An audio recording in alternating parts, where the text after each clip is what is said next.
আসসালামু আলাইকুম। আজ আমরা শহীদ আনাসের মায়ের মুখের থেকে আনাসের গল্প শুনবো। ছিল আনাসের সাথে সেদিন কিভাবে আনাস বের হয়েছিল।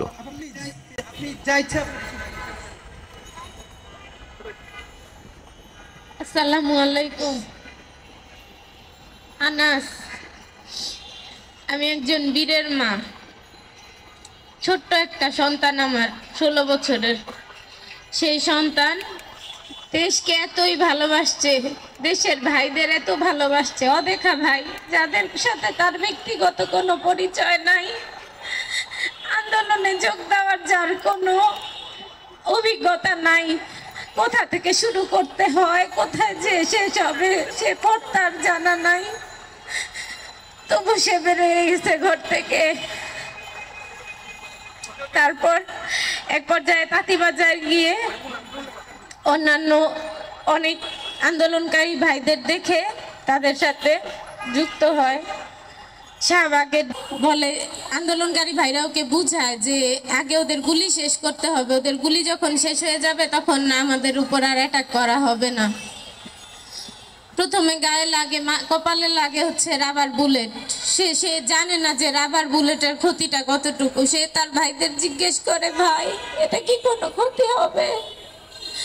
ভাইরা বলে যে না, এটা তেমন কোনো ক্ষতি হবে না।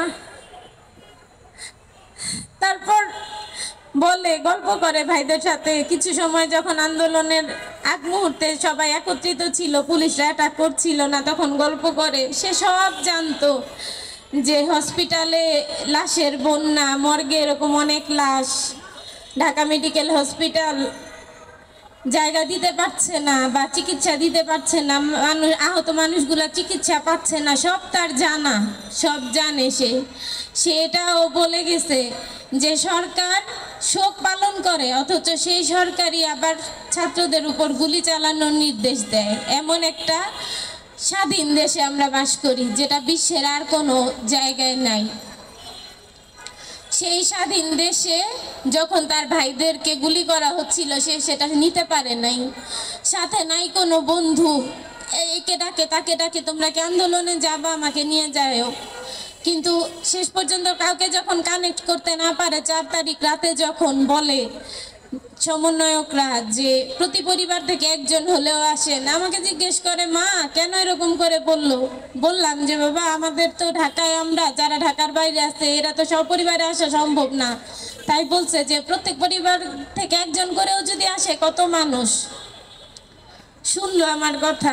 আমার পরিবার থেকে আমার সন্তান সে একজন হয়ে বের হয়ে গেল সকালে, আমি জানি না বেরোতে দিব না দেখে আমাকে ঘুমন্ত অবস্থায়, আমার পরিবারকে ঘুমন্ত অবস্থায় রেখে সে বের হয়ে গেল।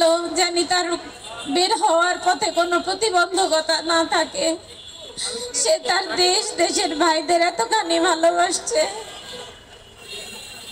সেই দেশের ভাইদেরকে আমি বলবো,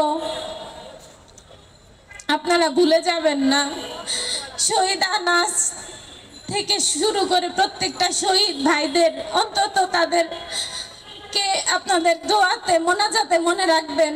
আর যারা আহত ব্যক্তিরা আছে বা আহত ভাই বোনরা আছে, গত 16 বছরে ফ্যাসিস্ট সরকারের দ্বারা বিভিন্নভাবে আমরা বিভিন্ন জন নির্যাতিত হয়েছি। আজকে যে মঞ্চটা আপনারা তৈরি করতে পারছেন, যেভাবে কথা বলতে পারছেন, হয়তো এই সুযোগ সুবিধাটা গত 16 বছরে ছিল না।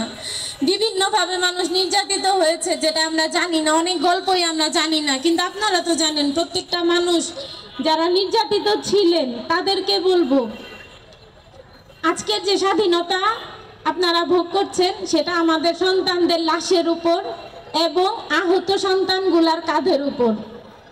তো তাদেরকে আন্ডারএস্টিমেট না করে আমি অনুরোধ করব, যারা আহত আছেন প্রত্যেকে যার যার নিজের অবস্থান থেকে একজন করে আহত ব্যক্তির পাশে দাঁড়ান। অন্তত এই আহত সন্তানগুলা যেন পরিবারের বোঝা না হয়, এরা দেশের সম্পদ, এদেরকে সেভাবে মূল্যায়ন করবেন। আর আমরা যারা শহীদের মা, আমাদের তার হারানোর কিছু নাই, আমরা সব হারাই ফেলছি। আপনাদের কাছে হয়তো আনাস শুধু একজন নাম, একজন শহীদের নাম, কিন্তু আমার কাছে আমার সন্তানটা আমার সারা পৃথিবী। আমার আনাসের জন্য দোয়া করবেন। দেশ সংস্কারের কাজে অংশ নেবেন।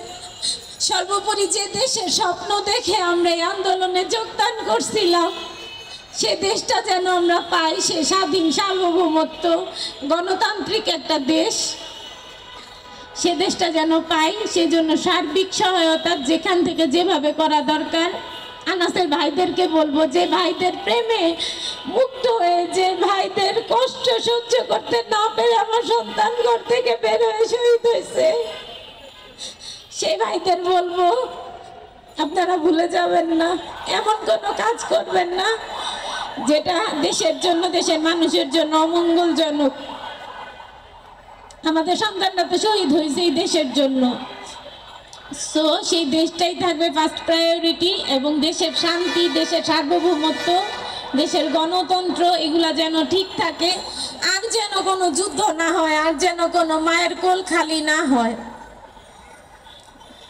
একটা মায়ের জন্য তার সন্তানের লাশ কোলে নেওয়ার চেয়ে বড় দুঃখ বা শাস্তি আল্লাহর দুনিয়ায় মনে আর কিছু নাই। বাবা মা বেঁচে আছে আর তার সন্তান তার চোখের সামনে নাই।